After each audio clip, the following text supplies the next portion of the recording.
Guys अभी जा रहे हैं हम यहाँ से हल्दीघाटी म्यूजियम। तो चलो चलते ऊपर और देखते म्यूजियम में अंदर क्या है दिखने लायक।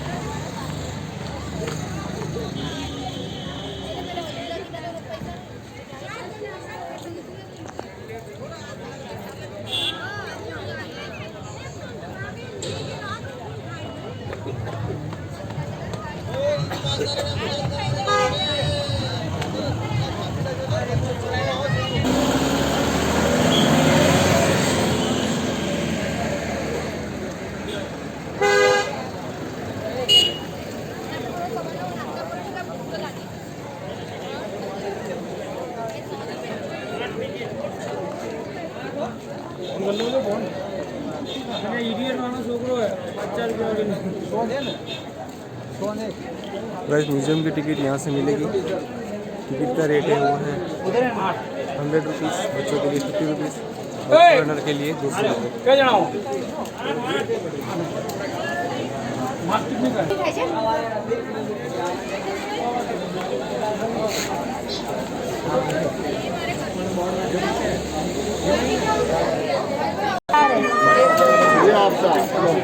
ये भैया एक लाइन में चलो।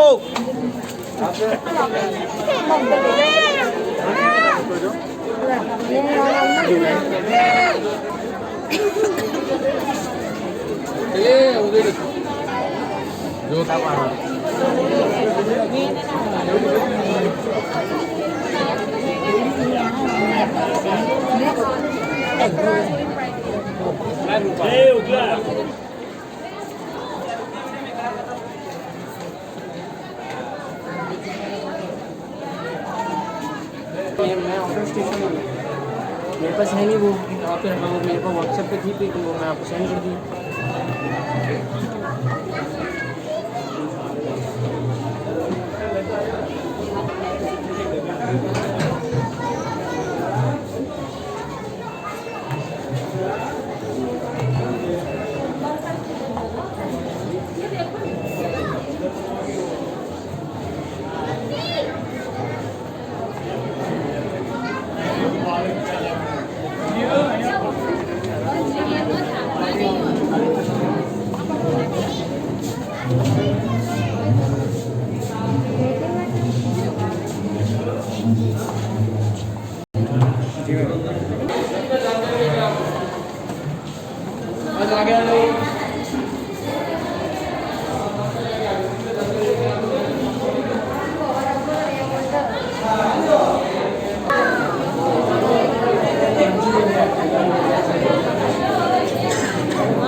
और हमारे देश को को आगे बढ़ाएगा। और इसी में निश्चित रूप से आपको जानकारी देंगे श्रीमान हरी सिंह हिमानी।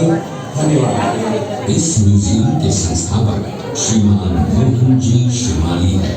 उन्होंने वरिष्ठ अध्यापक की नौकरी से स्वेच्छा सेवानिवृत्ति लेकर अपनी पैतृक भूमि पर इस संग्रहालय का निर्माण करवाया और मुख्य सहयोगी उनकी पत्नी श्रीमती विमला देवी शिमाली इनके साथ कंधे से कंधा मिलाकर चली। इस सपने को साकार करने के लिए उन्होंने अपना सब कुछ न्यौछावर कर दिया। 18 जून 1576 ईस्वी को हल्दी घाटी का घमासान युद्ध हुआ था। ये युद्ध केवल एक दिन का था, जो मेवाड़ के राजा महाराणा प्रताप एवं मुगल अकबर की सेना के मध्य हुआ था। इस युद्ध में अकबर स्वयं नहीं आए थे। उन्होंने आमेर जयपुर के कुंवर मानसिंह जी को अपना सेनापति बनाकर भेजा था। हल्दी घाटी का युद्ध 5 किलोमीटर लंबे और 200 मीटर चौड़े क्षेत्र में हुआ।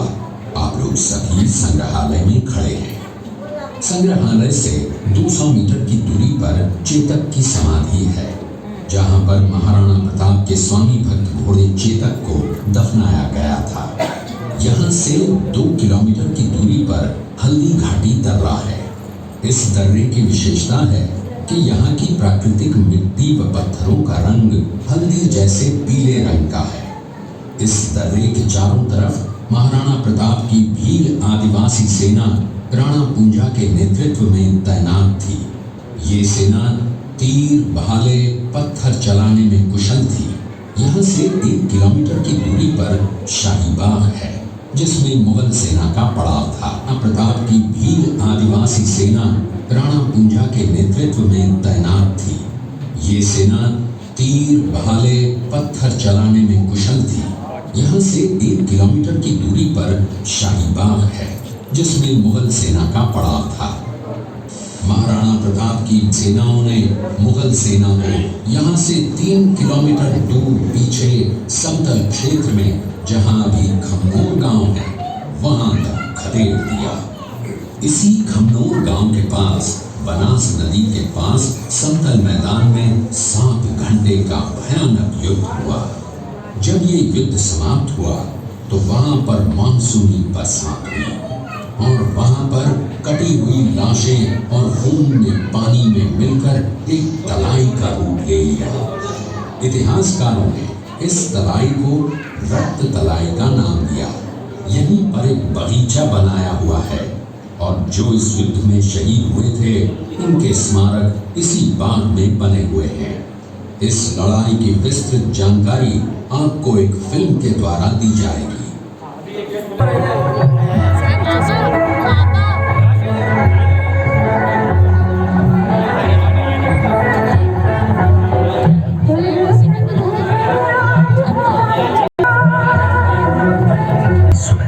हल्दी घाटी और खमनोर के मध्य एक मैदान में ऐतिहासिक युद्ध हुआ, जो बाद में रक्त तलाई के नाम से जाना गया।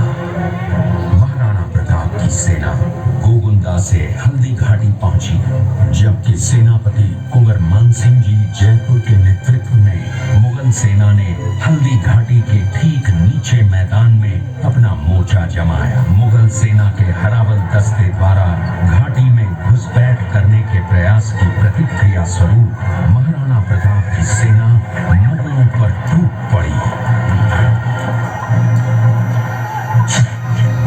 प्रताप के हरावल सैन्य दलों का नेतृत्व पठान हाकिम हासूर कर रहे थे। भीलू राणा, जो राणा पूंजा के नाम से भी जाने जाते हैं, उनके नेतृत्व में भील आदिवासियों ने गोरिल्ला पद्धति से युद्ध करते हुए मुगलों के छक्के छुड़ा दिए। देखते ही देखते शाही सेना में खलबली मच गई। रक्त तलाई घोड़ों के टापों, हाथियों की चिंगारों और तलवारों की झंकारों से गूंज उठी। युद्ध का घटनाक्रम अचानक उस समय बदल गया जब प्रताप ने अपने घोड़े चेतक को एड़ लगाकर मानसिंह के हाथी पर चढ़ा दिया और उस पर भाले से भरपूर वार किया। कुंवर मानसिंह जी ने अपना बचाव किया। हाथी से उतरते समय चेतक की एक टांग कट गई। इस स्थिति को भांपकर महाराणा प्रताप के हमशक्ल सेनापति झालामान ने महाराणा प्रताप से आज्ञा लेकर उनका राजमुकुट धारण किया। मुगल से झालामान को महाराणा प्रताप समझकर उन पर टूट पड़ी और झालामान शहीद हो गए। उधर चेतक ने अपने स्वामी को 5 किलोमीटर तक 3 टांगों पर ही लेकर एक बरसाती नाले को पार किया। उसके पश्चात उसके प्राण पखेरु उड़ गए। इस युद्ध से महाराणा प्रताप के मन पर गहरा प्रभाव पड़ा। परिणाम स्वरूप उन्होंने मुगलों पर विजय प्राप्त करने तक राजसी ठाट बाट छोड़ने और पत्तों पर भोजन करने का प्रण लिया, जिसे उन्होंने जीवन भर निभाया। महाराणा प्रताप ने अपना सैन्य बल बढ़ाकर सर्वप्रथम अरावली पर्वत की घाटियों में बसे दिवेर पर चढ़ाई कर विजय प्राप्त की। इसके बाद कुंभलगढ़ पर भी विजय प्राप्त की। सिर्फ चित्तौड़गढ़ को छोड़कर सारे मेवाड़ को अपने अधीन कर लिया।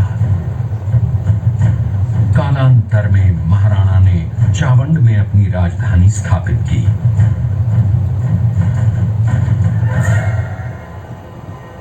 19 जनवरी 1597 को राणा प्रताप ने मात्र 57 वर्ष की आयु में इस संसार से प्रयाण किया।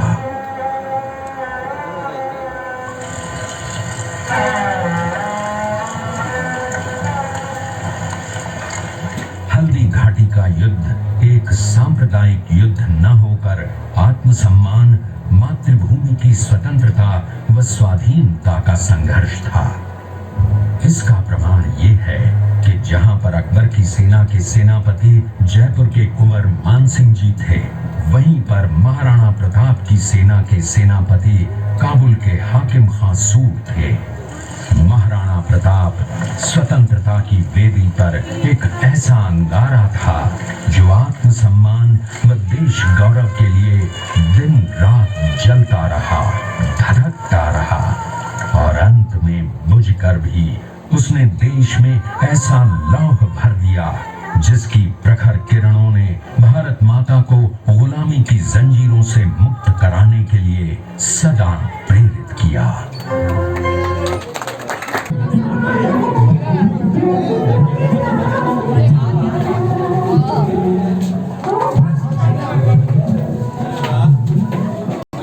इस किले के अंदर 9 मई 1540 ईस्वी में महाराणा प्रताप का जन्म हुआ था। इस किले की ऊंचाई समुद्र तल से 3568 फीट की है। इस किले की दीवार 36 पीछे की तरफ देखिए।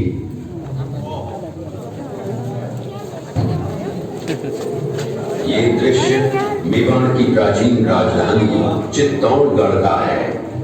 इसी किले के अंदर महाराणा प्रताप का बचपन बीता था। इस किले की तलहटियों में महाराणा प्रताप ने अपने गुरु से शिक्षा प्राप्त की थी। ये किला 12 वर्ग किलोमीटर में फैला हुआ है। इस किले पर जब भी विदेशी आक्रांताओं ने आक्रमण किया और उस आक्रमण में कोई भी राजा व सैनिक वीर गति को प्राप्त कर लेते तो उनकी पत्नियां वीरांगनाएं अपने सतीत्व की रक्षा करने के लिए जलती हुई अग्नि में कूद प्राणों को त्याग देती थी, जिसे हम जौहर कहते हैं। चित्तौड़गढ़ में 3 मुख्य बड़े जौहर हुए थे। प्रथम जौहर 1303 ईस्वी में रानी पद्मिनी ने 16,000 स्त्रियों वीरांगनाओं के साथ जौहर किया था, सिर्फ अल्लाउद्दीन खिलजी के कारण। दूसरा जौहर 1535 ईस्वी में दिल्ली के शासक बहादुर शाह के समय में रानी कर्मावती ने वीरांगनाओं के साथ किया। और तीसरा जौहर 1568 ईस्वी में सम्राट अकबर ने चित्तौड़गढ़ पर आक्रमण किया। उसी समय रानी फूलकुंवरी ने 60,000 वीरांगनाओं के साथ जौहर किया। फिर भी सम्राट का मन नहीं भरा। अंत में 30,000 आम लोगों का कत्लेआम करवाना, मौत के घाट उतरवाना, ये सम्राट का वास्तविक चेहरा था। इस किले में देखने योग्य विजय स्तंभ है, कीर्ति स्तंभ, मीरा मंदिर, जैन मंदिर, कालिका माता मंदिर, भामाशाह हवेली, कुंभाश्याम मंदिर, फतेह प्रकाश महल हैं। ये किला यहाँ से 140 किलोमीटर दूरी पर है। ये देखते हुए सभी अतिथि आगे की तरफ चले।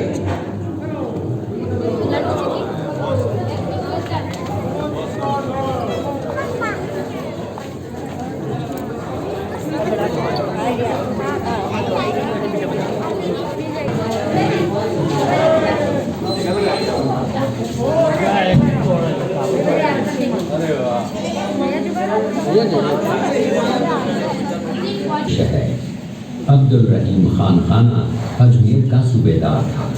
जब वो शेरपुर पहुंचा तब इसका पता कुंवर अमर सिंह को चला, जो महाराणा प्रताप के पुत्र थे। अमर सिंह ने शेरपुर छावनी पर अचानक आक्रमण कर दिया। उस आक्रमण में मुगल सेना में भगदड़ मच गई। मुगल सेना को अपनी छावनियों को छोड़कर भागना पड़ा। छावनियों के अंदर से लूटा हुआ माल व अब्दुल रहीम खान खाना, जिसकी बेगम आनी खान को बंदी बनाकर महाराणा प्रताप के सामने पेश किया गया। तब अमर सिंह पर महाराणा प्रताप क्रोधित हुए और कहा, जहां से इस नारी को बंदी बनाकर लाए हो, इसे पुनः सह सम्मान लौटा कर आओ। महाराणा प्रताप ने कहा, हमें नारी से कोई दुश्मनी नहीं है, हमें तो देश विद्रोहियों से दुश्मनी है जिन्होंने चारों तरफ आतंक फैलाया है। महाराणा प्रताप के आदेश का पालन करते हुए कुंवर अमर सिंह ने उस मुगल नारी को ससम्मान छावनी तक पहुंचा। इस प्रकार महाराणा प्रताप ने अपने क्षत्रिय राजपूत धर्म का पालन किया और पराई स्त्रियों को माँ, बेटी और बहन का दर्जा दिया। ये है महाराणा प्रताप का चरित्र और नैतिक उदारता का परिचय। ये देखते हुए सभी अतिथि आगे की तरफ चले।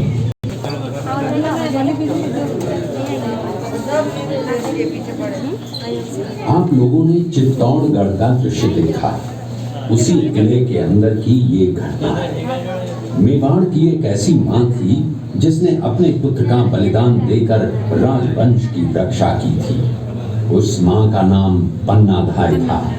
पन्नाधाय जाति से गुर्जर थी। वो एक राजकुमार की धाई मां थी।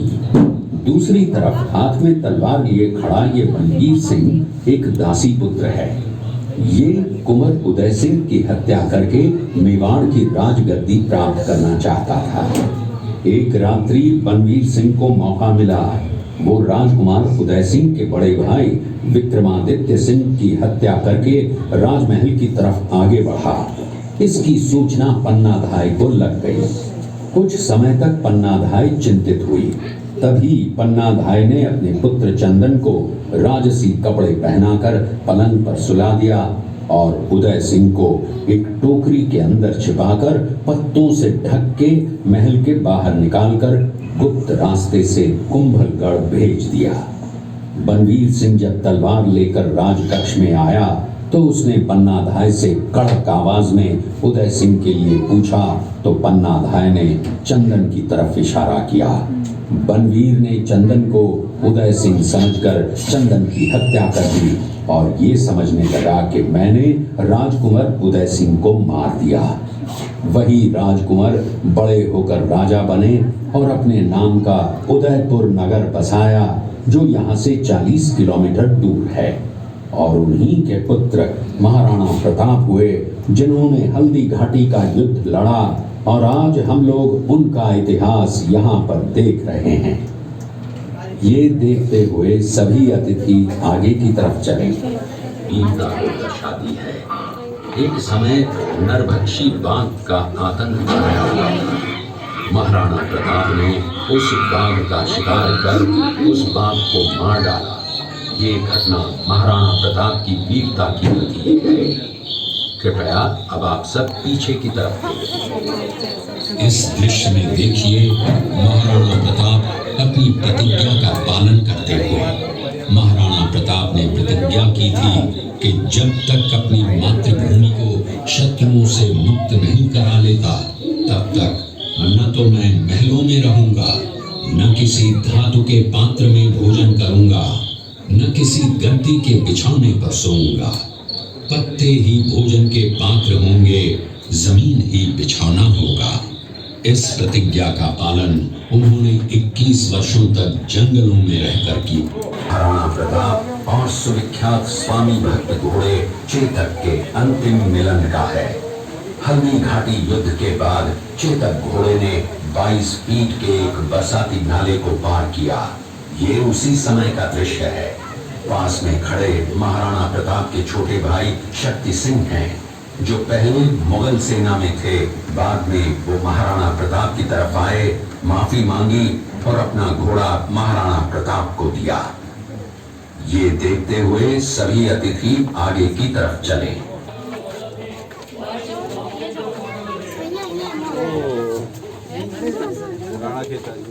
इधर इधर ही खड़ी रहना। मेरी दिया અહીંયા છે।